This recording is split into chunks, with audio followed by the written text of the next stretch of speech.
почему Богдан чихает в локоть?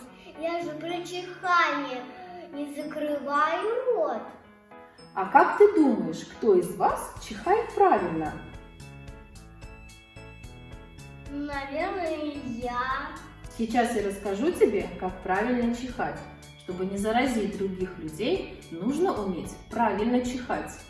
Если мы чихаем, не прикрыв рот, капельки слюны разбрызгиваются во все стороны, и бактерии распространяются на всех окружающих. А мы с тобой давай проверим, так ли это на самом деле.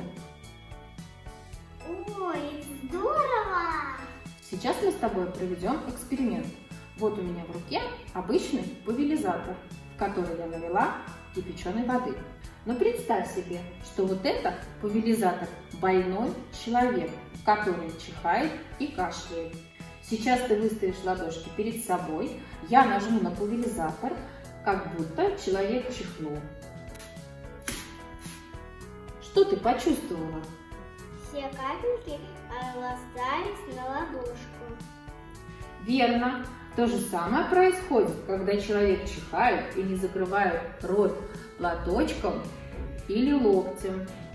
Поэтому у каждого с собой всегда должен быть одноразовый платочек. Чихнув такой платочек, мы поймаем все микробы и выбросим их в мусорное ведро.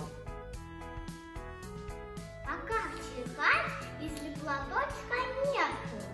Если вдруг платочка не оказалось, а чихать очень сильно хочется, то нужно чихать в локоть.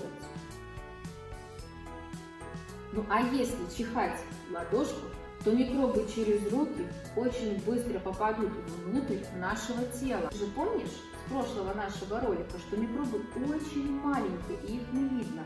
А когда они попадают внутрь нашего организма, то человек заболевает. Давай с тобой проверим, что будет, если наш больной человек будет себе прикрывать рот платочком при кашле или чихании. Ну как, попали капельки на твои ладошки? Не, ни капельки не попали. Верно, если человек прикрывает рот платком, то его слюна не разлетается повсюду. Здорово, я теперь знаю, как правильно чихать и кашлять. И смогу поделиться знаниями с другими детьми. Ведь очень важно быть здоровым. Если вам понравился наш урок, не забывайте ставить лайки и подписываться на наш канал.